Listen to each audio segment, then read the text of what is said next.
ये कहानी हमें एसेक्स के निर्जन और शांत वातावरण में स्थित एक छोटे से कॉटेज के भीतर ले जाती है, जहां एक ओर एक शातिर अपराधी की ठंडी और क्रूर मानसिकता है, तो दूसरी ओर एक नाटककार की रचनात्मक और तीक्ष्ण बुद्धि।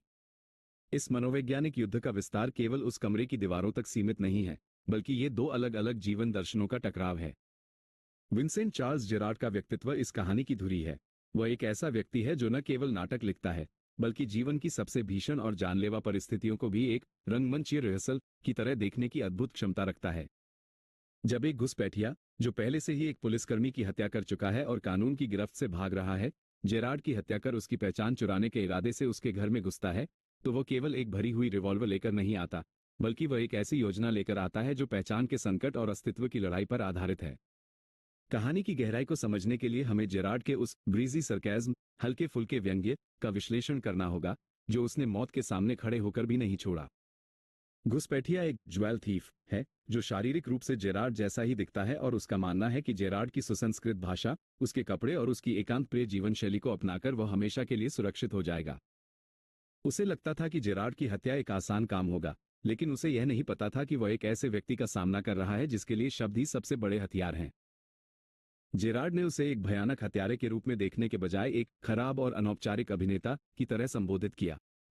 ये जेरार्ड का पहला मनोवैज्ञानिक प्रहार था, जिसने अपराधी के उस आत्मविश्वास को हिला दिया जो उसे अपनी बंदूक की ताकत से मिलता था।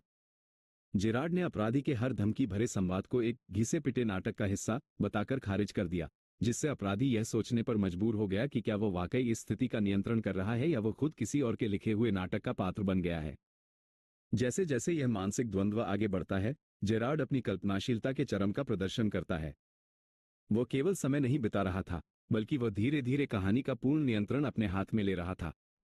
जब उसे लगा कि अपराधी अब और इंतजार नहीं करेगा और ट्रिगर दबाने ही वाला है, तब उसने एक मास्टर स्ट्रोक चला। उसने खुद को एक भगोड़ा अपराधी घोषित कर दिया। उसने एक ऐसी काल्पनिक दुनिया रची जहां विंसेंट चार्ल्स जेरार्ड खुद पुलिस की हिट लिस्ट में था। उसने अपने पैक किए हुए बैग को, जिसमें वास्तव में नाटक की नकली मूंछें, वेशभूषा और प्रॉप्स थे, एक गेटवे किट, भागने का सामान, के रूप में पेश किया। उसकी यह रचनात्मक झूठ की क्षमता इतनी सूक्ष्म और सटीक थी कि उसने अपराधी के मन में यह गहरा डर बैठा दिया कि यदि वह जेरार्ड की हत्या करता है, तो वो एक बेगुनाह की नहीं बल्कि एक ऐसे व्यक्ति की पहचान चुराएगा जिसकी तलाश में पूरी पुलिस फोर्स लगी हुई है। यहाँ पहचान का खेल इतना जटिल हो गया कि अपराधी खुद अपने ही बिछाए जाल में उलझ कर रह गया। कहानी का चरमोत्कर्ष, क्लाइमैक्स, बुद्धि की शारीरिक बल पर अंतिम विजय का प्रतीक है। जेरार्ड ने एक तात्कालिक खतरे का माहौल बनाया और फोन की घंटी को पुलिस के आने का निश्चित संकेत बताया। उसने अपराधी के उस पकड़े जाने के डर को अपना हथियार बनाया और उसे एक संकीर्ण अलमारी, स्टोरेज कबर्ड की ओर ले गया, जिसे उसने बड़े आत्मविश्वास के साथ गराज का गुप्त रास्ता बताया। वो अपराधी, जो अपनी शारीरिक शक्ति के घमंड में अंधा था और जेरार्ड को केवल एक कमजोर नाटककार समझ रहा था, उस अंधेरे दरवाजे के भीतर झांकने की भारी गलती कर बैठा। उस एक पल की असावधानी का लाभ उठाते हुए जेरार्ड ने उसे धक्का देकर अंदर कैद कर दिया और उसकी रिवॉल्वर छीन ली। ये क्षण केवल एक अपराधी की गिरफ्तारी नहीं थी, बल्कि यह इस बात की पुष्टि थी कि एक संगठित और रचनात्मक मस्तिष्क किसी भी हिंसक प्रवृत्ति को परास्त कर सकता है।